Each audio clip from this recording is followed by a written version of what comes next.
Alô, galera do caminho do segundo ano, tudo bem com vocês?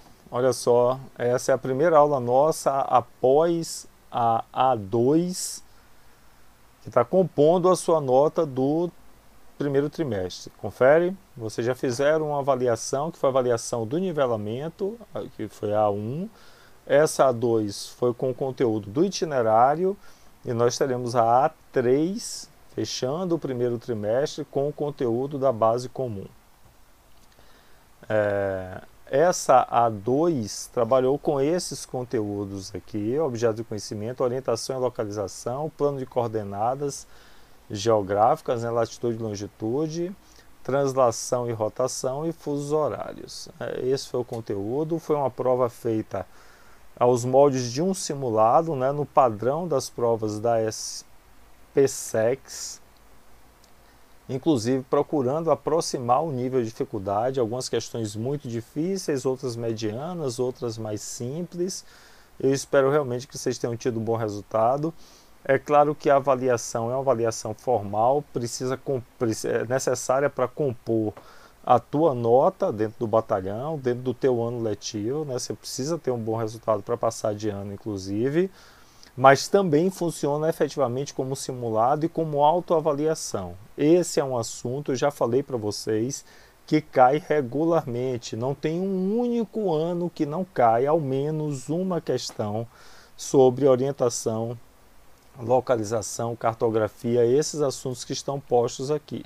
Como eu mostrei para vocês, inclusive com exercícios de anos passados. Então, se você consegue passar por uma prova dessa e acertou 10, 11 ou até as 12 questões, ótimo! Você está bem nesse assunto, continua o ritmo de estudos. Agora, se você acertou 6, 4, sei lá, para mim, se você acertou abaixo de 10 questões de um assunto que foi aqui estudado, ainda que sua nota esteja confortável no colégio, para efeito de preparação para o concurso, eu acho que você tem que parar e rever o que foi que você errou. E por que você errou. Porque isso pode cobrar a sua conta, pode cobrar conta para você, né? Lá quando você for fazer o concurso. Esse é um assunto que vocês estão vendo aqui no início do segundo ano, e que nós não teremos mais contato até a prova que você vai fazer para valer lá no final do terceiro ano. Então é importante que você deixe consolidado esse conhecimento, porque isso vai fazer diferença na tua preparação. Para efeito de planejamento, nós vamos fazer essa aula de hoje, que é uma aula regulamentar, é uma orientação do colégio. Vocês já estão no colégio, quem já está no colégio há mais tempo sabe disso. É uma aula de retap, eu vou apresentar todas as questões aqui e dizer como resolvê-las, né?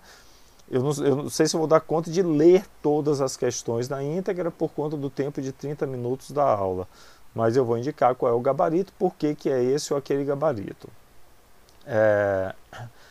E na continuidade das nossas aulas, até o fechamento desse trimestre, ou seja, mais ou menos ali até início de maio, primeira, segunda semana de maio, nós vamos trabalhar com a continuidade do assunto de cartografia. Vamos trabalhar com mapas, projeções geográficas e cartográficas, desculpem, e escalas. Leitura de mapas, curvas de nível, projeções cartográficas e escalas. Também é uma parte bem matematizada, é relativamente simples do ponto de vista geográfico, mas a questão pode apresentar alguma dificuldade para aqueles que têm um pouco de dificuldade na matemática, né? Mas sobre isso vamos falar adiante, tá bem? Vamos fazer a correção das questões? Vamos seguir aqui agora. São 12 questões, né? Vamos lá. Olha a primeira questão. Avalie a situação hipotética abaixo. Um cidadão partiu do aeroporto de Brasília para se apresentar na SpaceX em Campinas e fazer os exames de admissão no dia 10 de dezembro de 2021. É você, velho! Você não vai poder não, né? Você só em 2022. Bacana. Mas vai ser a sua situação.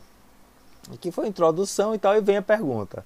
Considerando a não adoção do horário de verão no Brasil, já descartei essa possibilidade, já estou falando para você que não tem horário de verão. Também que o voo teve uma escala de 2 horas em São Paulo. Vai somando, 2 horas foi tempo perdido, 2 horas. e que demorou 2 horas até a capital paulista, mais 2 horas de voo, 2 horas de escala, e mais 1 hora de São Paulo para Campinas. Ou seja, eu demorei 5 horas no trajeto todo, 2 horas de voo, 2 horas de escala, mais 1 hora de voo de São Paulo para Campinas. Considerando ainda que o indivíduo partiu no dia 9/12, às 10 horas da capital federal de Brasília, que horas pousou na cidade de Campinas? Qual o fuso de Brasília, qual o fuso de Campinas? É o mesmo, está no mesmo fuso horário, hora oficial de Brasília. Então eu só vou ter que somar as 10 horas às 5 horas que ele gastou no percurso. Aqui está, 10 horas do dia 9, mais 2 para São Paulo, mais 2 de escala, mais 1 para Campinas. Ele chegou no dia 15/9 em Campinas. Aqui está, às 15 horas, gabarito letra D. Vamos combinar? Uma questão direta de fuso horário e sem variação de fuso. Julgo eu que é uma questão simples. Você tem que ter cuidado. Se você errou essa questão, fique atento por que você errou, porque deve ter sido por falta de atenção. Uma outra questão também de informação direta e, ao meu ver, relativamente simples. No planejamento de aula de educação básica, o conceito sobre interação e mudança da data, o professor de geografia mostra, por meio de mapas e outros recursos cartográficos, a importância dos fusos horários. Aqui tem um mapa de fusos horários com Greenwich, bababá. Na organização de uma atividade sobre o conceito de linha internacional da mudança de data, utilizando o atlas geográfico, o docente deve destacar que ao atravessar a linha internacional de mudança de data, aí ele vai colocar aqui várias possibilidades. Norte para sul ele botou para compor, porque não tem essa possibilidade, não é? Não tem essa possibilidade. O que é que você tem que saber? É o que eu falei, vai no simples, no fácil. Se você está se deslocando, olha aqui, letra A, se você está se deslocando de oeste para leste, você está aumentando as horas, não é isso? A cada fuso. Na direção leste está aumentando as horas a cada fuso. Quando passa pela lide, tira um dia. É isso, pronto. Olha outra, de leste para oeste, está diminuindo os fusos. Quando passa pela lide, aumenta um dia e não diminui um dia. Então, letra B não pode. De oeste para leste, né? Aí ele bota ao contrário aqui. Se eu estou aumentando os fusos, eu não posso aumentar um dia no calendário. É diminuir o dia como está na letra A. E a última aqui, de leste para oeste, deve diminuir um dia. Até aqui está certo. Eu estou indo para oeste, de leste para oeste. Não, já está errado. De leste para oeste, eu estou diminuindo os fusos, passei, aumenta um dia. Já está errado, já está errado. Letra A é a única opção possível. É a regra básica de lide. É a regra básica. Ah, mas eu tenho que decorar isso. Não precisa decorar, não precisa decorar. Só é você saber que quando você passou pela lide é o sentido contrário do que você está fazendo com o fuso. Se eu estou aumentando os fusos, indo para leste, aumentando os fusos, diminui um dia. Se eu estou indo para oeste, diminuindo os fusos, aumenta um dia quando eu passo pela lide. Só isso. Não complica o que é simples. Seguinte. Ixi, onde é que eu boto isso aqui? Aqui em cima. Acerca da posição geográfica e astronômica do Brasil, podemos afirmar que situa-se totalmente na zona intertropical. Falso. Tem cerca de 15% do território brasileiro que está na faixa temperada do globo, abaixo do Trópico de Capricórnio. O seu território concentra-se totalmente no hemisfério ocidental. Beleza, totalmente, está certo. Por isso apresenta horários adiantados em relação a Greenwich. Falso. Horários atrasados. -3 é o fuso principal de Brasília. Devido à sua grande extensão latitudinal, norte e sul, o país abarca diferentes fusos. Falso. O que determina o fuso horário é a distância longitudinal, leste-oeste, não latitudinal, que é norte-sul. Limita-se em sua porção ocidental com todos os demais países da América do Sul. Falso. É a localização geográfica. Chile e Equador não fazem fronteira com o Brasil. Isso se aprendeu no 6º ano. E, por fim, a letra E, que é o gabarito, é um país predominantemente tropical, em sua maior parte localizada em baixas latitudes próximas ao Equador. Beleza, sem questionamento, questão fácil também. Eu estou falando isso com todo cuidado, não quero criar melindres para quem não acertou essa questão que eu falei fácil, não. Você pode não ter acertado por falta de atenção, por falta de uma ou outra informação. Quando eu falo que é fácil, você tem ideia do nível de dificuldade da questão e para que você atente, porque se for de fato algum vacilo na leitura, na atenção, você não pode cometer esse vacilo quando for fazer a prova do concurso. Uma questão da SPSEC, inclusive, né? Uma questão aqui que é mera interpretação, né? Observe o mapa no cartoon. O cara está num ponto do globo que para onde ele for é sul. Onde é que pode ser esse ponto? Só pode ser no extremo norte. Se eu estiver no polo norte, qualquer lugar que eu for, eu estou indo em direção ao sul. Extremo norte do globo, letra D. Simples assim. Essa é a questão, me parece, talvez a questão mais complexa, mais trabalhosa. Complexa não, mais trabalhosa, né? O cartograma abaixo apresenta municípios do estado do Paraná. Aqui você tem o Paraná, aqui Curitiba e algumas localizações em relação a Curitiba, não é isso? Sabendo-se a coordenada de um ponto localizado no centro do município de Curitiba. Então a coordenada de Curitiba é 25 graus sul, 47 sul, longitude 49, 28 oeste. Identifique as coordenadas do centro dos demais municípios. Você não precisa saber de todos. Você basta fazer, o primeiro qual é? Guarapuava. Guarapuava está a oeste de Curitiba, beleza? Guarapuava está a oeste de Curitiba. Então vai ter que ser mais ou menos a mesma latitude, concorda comigo? Mais ou menos a mesma distância em relação ao Equador, e uma longitude mais a oeste, mais distante de Greenwich. Então vamos lá? Se a latitude de Curitiba é 25,47, a de Guarapuava vai ter que ser mais ou menos isso. Essa daqui se aproxima, 25,37. Não é isso? Se aproxima bastante. 37 aqui também. Então eu já descartei a letra E e a letra A. E a longitude, professor? Se a de Curitiba é 49,28, a de Guarapuava é um pouco maior. Aqui você tem essa longitude 53, muitos graus, né? Aqui 51, beleza, pode ser essa, não é? Pode ser essa aqui, 51 e 49. Então eu fiquei somente com letra B, C e D, mas não resolvi ainda. Vamos para o segundo município, Londrina. Onde é que está Londrina? Londrina está a noroeste de Curitiba. Vai ter que ter uma latitude menor e uma longitude próxima de Guarapuava. Vamos ver? Então, olha aqui, a longitude de Londrina é 51,11. A de Guarapuava foi 51,48. Bem parecido, não é? Bem parecido. Alguns minutos de diferença. E a latitude tem que ser menor. Verdade, porque está mais próximo do Equador. Aqui eu tenho 25 graus para Guarapuava, para Curitiba também. E lá em Londrina você tem 23 graus. Então você vai perceber que somente essa opção passa a ser verdadeira.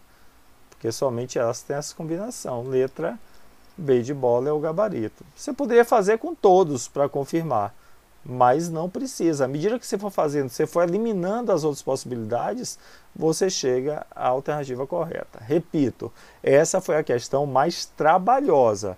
Mas se você passou aqui uma linha de localização, uma linha de coordenadas geográficas, latitude e longitude, em cima de cada um dos municípios, você vai fazer com tranquilidade essa questão. É uma questão que dá trabalho, demanda tempo, mas ela não é uma questão difícil. É localização geográfica em plano cartesiano, coisa que nós já estudamos aqui. Opa, falei que ia cair uma questão da SPSEC. Falei que ia cair, é exatamente o que nós tínhamos trabalhado antes, só que eu mudei, é claro, a latitude, a localização no plano cartesiano. Só mudei isso, né? Olha cá. Eu que fiz esse desenho aqui, né? É o que você tem que fazer na prova. Eu falei para vocês, desenha. Qual é o ponto A? Latitude, longitude. Latitude sul, longitude oeste. Ponto B. O ponto B vai ter que ser em relação ao ponto A, que eu botei aqui primeiro. A latitude do ponto B está mais próximo do Equador. O Equador está aqui em cima, porque é hemisfério sul. Não é isso? Está mais próximo do Equador ou mais distante? É maior a latitude, ó. Então está mais distante, é para baixo. A latitude do ponto B é para baixo. Esse traço de latitude vai ser aqui. E a longitude? Se eu estou no hemisfério ocidental, oeste, Greenwich está onde eu estou passando o mouse aqui, está do lado de cá. Não é isso? Aqui é 0 graus e vai crescendo. Então, como a longitude é menor, 53 minutos, 54 graus, 53 minutos, vai estar mais próximo de Greenwich. Aqui eu tenho um ponto B. É o único trabalho que você tem, é isso. Traçou o plano de coordenadas, como nós fizemos algumas vezes na aula de revisão, na aula de exercícios e na própria aula de localização geográfica. Aí depois só é você saber a rosa dos ventos aqui, saindo de A para B, a direção é sudeste, a direção do movimento é sudeste, letra D de dado. Beleza? Uma questão da SPSEC 2015, eu só modifiquei a localização geográfica. Uma outra questão aqui, também da SPSEC, só questão real, gente, só questão real, que tem a ver com variação latitudinal e insolação. Né? Tem a ver com latitude e translação. Nível de insolação, Equador, 0 graus, maior insolação, menor amplitude térmica. Nós falamos isso, inclusive, quando estudamos horário de verão também. À medida que você vai se deslocando do Equador, seja para o norte, seja para o sul, você vai tendo maior latitude, menor insolação e maior amplitude térmica. A tabela foi extraída de um caderno de previsão de um jornal. Aqui você tem a cidade, a máxima e a mínima. Bogotá, Buenos Aires, Estocolmo, Havana, várias cidades do mundo.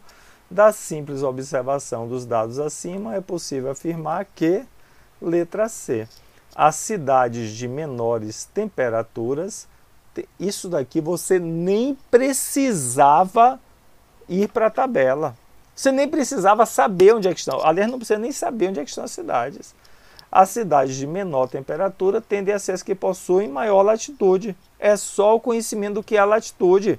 Menor latitude, qual é a latitude de 0 graus? Próximo ao Equador, maior temperatura. À medida que você ganha latitude, inversamente proporcional à temperatura. Falei exatamente isso na nossa aula. Uma informação banal, letra C é o gabarito. Um dos movimentos do planeta, um dos movimentos do planeta é a rotação, que a Terra gira sobre seu próprio eixo, definindo dias e noites, fusos horários, blá. O movimento ocorre em que sentido? Qual a orientação? Eu achei bacana essa letra E. Aleatoriamente. Gira para todo canto. Claro que não. Claro que não. O movimento de rotação, falei isso aqui, você vê o Sol todo dia nascendo no leste e se pôr no oeste. O movimento é no sentido contrário ao movimento imaginário do Sol. Falei que era para você ver isso, para você não ter que decorar. Então, se eu vejo o Sol nascer no leste e se pôr no oeste, é porque, na verdade, a Terra está girando no sentido contrário, de oeste para leste, letra D de dado.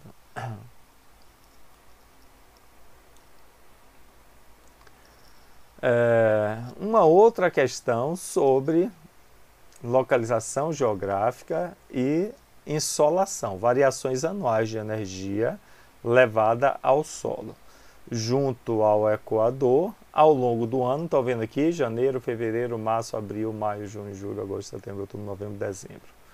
Ao longo do ano você tem uma variação regular. Está recebendo energia o ano todo. 0 graus é onde você tem maior insolação. Essa insolação, olha 45 graus aqui 45 graus, você vai ter durante o verão do hemisfério norte, aqui hemisfério norte, ele deu até a dica do Polo Norte, não é? Durante o verão do hemisfério norte você tem maior insolação, mas durante o inverno tem bem pouca insolação. No Polo Norte, da mesma forma, tem alta insolação no verão e zero insolação nos meses do inverno. O gráfico representa a quantidade de energia por centímetro quadrado dia que chega em diferentes latitudes. Essa questão foi a questão da SFSEX 2010. Com base nesses dados, é possível afirmar que, olha o que diz aqui, durante os meses do ano fica evidente a variação entre solstícios e equinócios nas diferentes latitudes. Excelente, excelente. O que é o solstício? É o ponto de maior insolação em um hemisfério ou no outro. Equinócio é ponto de equilíbrio. Então, à medida que você varia a latitude, seja no polo, seja no 45 graus norte, seja no equador, você vai ter variação de insolação nos diferentes momentos do ano, ou seja, nas diferentes estações, nos solstícios e nos equinócios. Julgo eu que das questões mais arrojadas, sim, que envolve vários conhecimentos, né, mas também uma questão bastante possível de ser resolvida. VUNESP 2011. Analise a localização geográfica dos países. Aí colocou o mapa e, para facilitar a sua vida, colocou o nome dos países. Na boa, quem vai fazer o concurso da SPSEX, o cara pode colocar sem o mapa. Você tem que saber a localização dos principais países do mundo. Tem que saber, faz parte disso, né?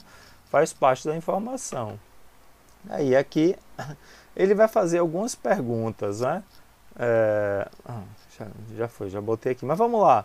Isso aqui dá para a gente ler todo, porque é mera localização geográfica.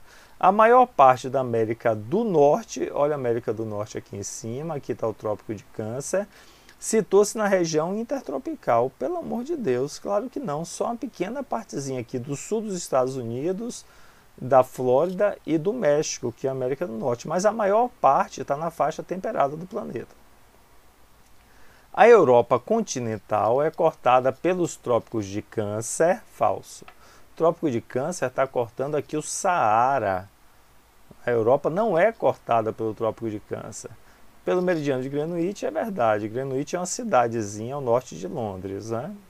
Mas não é cortada pelo trópico de Câncer. Sudão, que nós já vimos que é o gabarito, o Sudão na África e o norte do Brasil, na América do Sul, situam-se em regiões de baixa latitude. Pronto. Essa questão, inclusive, dá dica para aquela outra lá, né? Olha a baixa latitude aqui, Equador. O Sudão está próximo ao Equador e o Brasil, a parte norte do Brasil, é cortado pelo Equador. Então, são países que se situam em baixas latitudes, verdade. A longitude zero é Greenwich, né? Corresponde ao Trópico de Capricórnio. Ele confundiu as duas coisas. Os trópicos são linhas paralelas ao Equador que medem latitude, não longitude.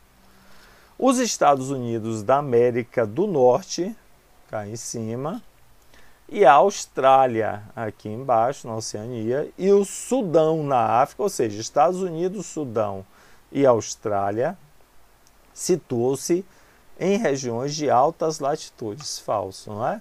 Eu posso até dizer que Austrália e Estados Unidos estão em regiões de médias para altas latitudes. Mas Sudão, como aparece no gabarito da questão, está em região quase cortado pelo Equador, de baixa latitude. Letra C de Colégio Militar. Uma outra questão de localização. Mera localização, não é isso? É a questão 11 de vocês. Uma questão bem bacaninha. Um menino que mora em uma cidade localizada sobre a linha do Equador. Esse mapa não tem não, eu botei aqui só para você ter noção de lá. Foi um mapa que a gente utilizou na nossa aula, né? Um menino que mora em uma cidade localizada sobre a linha do Equador, latitude zero, né? Quer construir uma casa para morar de pássaros de forma que possa aproveitar melhor a entrada de raios do sol. O menino deve colocar a entrada da casa orientada em que sentido? Aí é complicado. Por quê? Qual é a dificuldade dessa questão? Se eu estou mais ao sul, no hemisfério sul, eu vou voltar a casa para o norte, porque o Sol está incidindo perpendicularmente de um trópico a outro e teria maior insolação na face sul, na face norte, se eu estou aqui no hemisfério sul.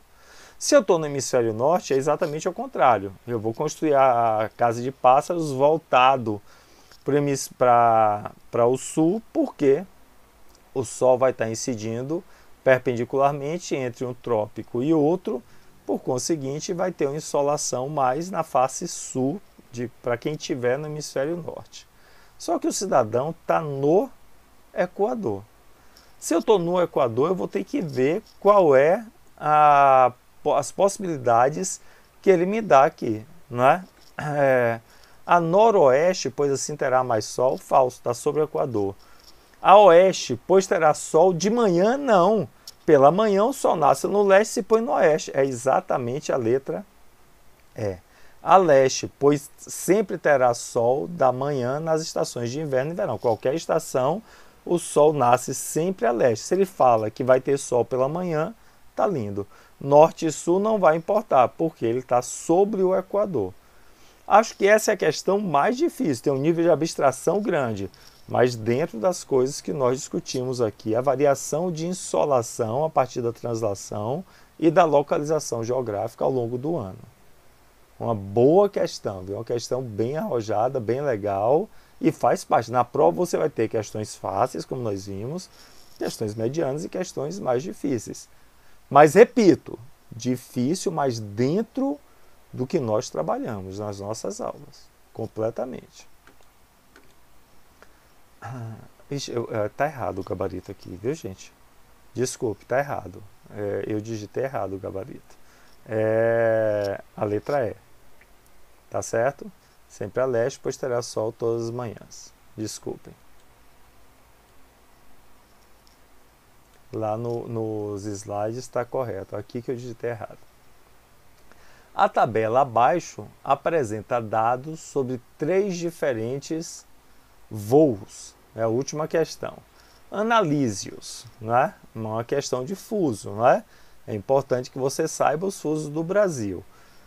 Você tem que saber isso. Para nossa resolução, para nossa resolução aqui acabou já aparecendo o gabarito. Eu tinha botado o mapa aqui. Eu coloquei o mapa para facilitar a nossa resolução, não é? Não precisa, você vai ser um oficial do Exército Brasileiro, precisa saber a localização das principais cidades e capitais e localizações do Brasil. Tabela abaixo apresenta dados sobre 3 diferentes voos. Analise-os.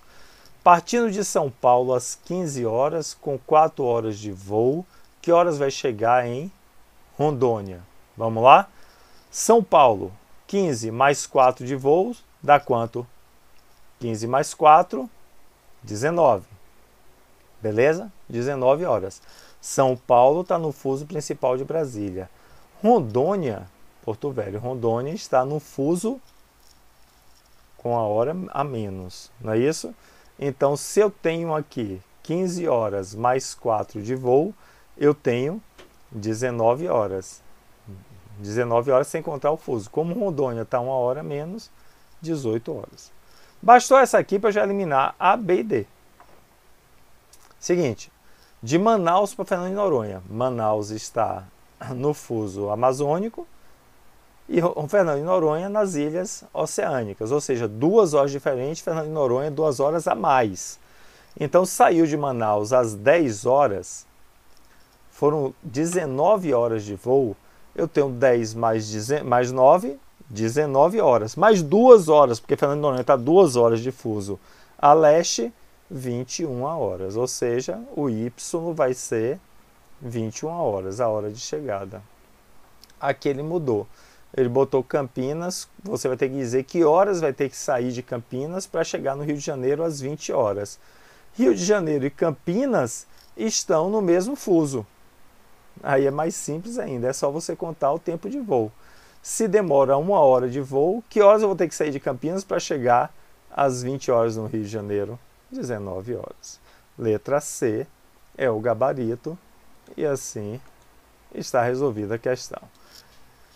Galera, eu não tenho acesso, não tive acesso ainda ao resultado de vocês nessa prova, mas eu tendo a acreditar que o resultado foi positivo, foi correto, foi bom. Espero que tenha sido bom.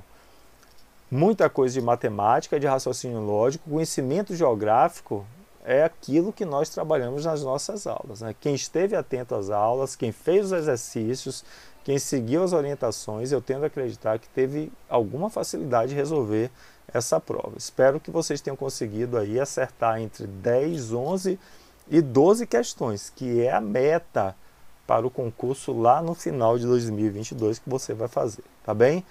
Continuamos na nossa pegada, a continuidade dos assuntos vai ser ainda dentro desse universo da cartografia, vai ser ainda dentro dessa mesma lógica. Um rol de informações geográficas, mas muito de raciocínio lógico e de matemática, tá bem? Continuemos juntos, vamos lá para as próximas aulas. Tchau, tchau, tchau!